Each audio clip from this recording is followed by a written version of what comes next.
All right. Hey, Subs and Paws back at ya. So today, I just wanted to share a little something with you guys.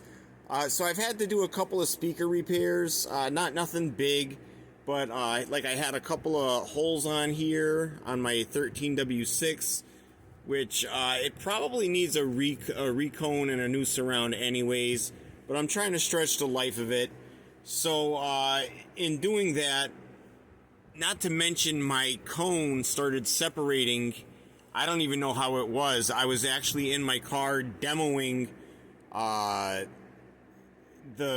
different subwoofer, and this one was moving in the car by itself, and we noticed that the cone was separating from the surround. So I was like, okay, well, I got it in the house as soon as possible. To fix that, I ended up using E6000. Thank you, Callan. E6000. Here you go. And I used that right along the edge here and sealed that up nicely. It came out actually really good. That's the job that it did. Came out really nicely. I used the E6000, and I forget what I used to go along the edge here to make it so nice and clean, but it came out nice and clean. It looks perfect. I mean, look at the job that it did. Then the surround was a little worn. So being that it was a worn surround, you can see it kind of has like a coating on the foam surround, which this doesn't hurt anything. I actually use this stuff here. I don't know if you guys can read that. It's cone edge sealer. Apply one coat to cone edge for foam, paper, or cloth. So you can use this on foam surrounds, paper, or cloth surrounds. Okay?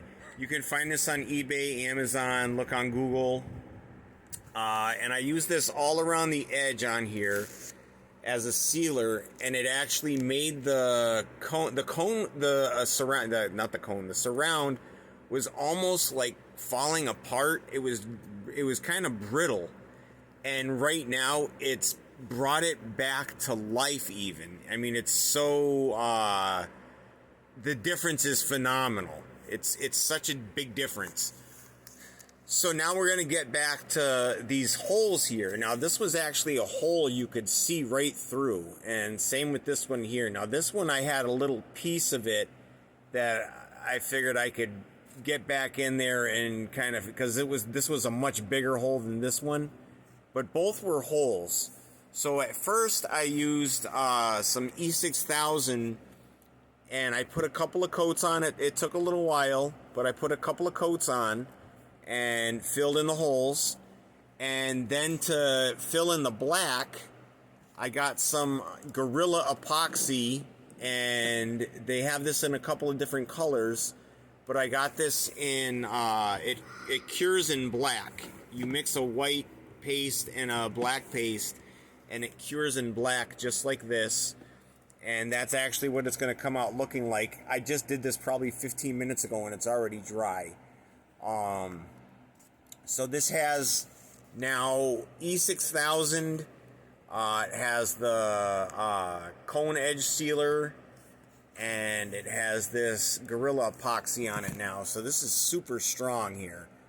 And I mean, the surround is probably stronger than the rest of the speaker even. And that's what I used to do that. I also used the E6000 on my my Sundown X10 when it came damaged. It was the dust cap just was coming off of it. I took the whole dust cap off. So after repairing after I noticed that the dust cap was off, I ended up taking the dust cap off. I took all the old glue, all the residue off. I took all the residue off the cone, and then I put E6000 on it. I placed it back on there just how it's supposed to be. I put I don't remember what I put on it to hold the pressure so the glue would be nice. After that, I applied another 2 coats It took probably about 2 days, I'll say.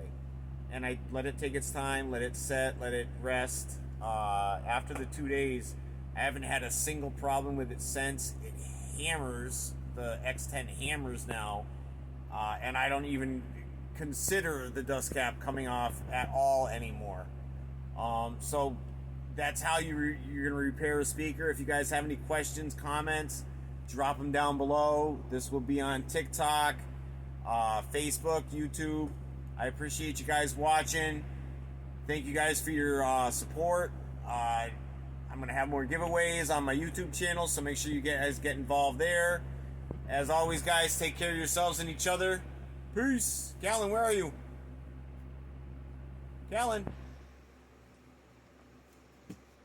Say peace. Peace. Tell him peace. Thanks, guys.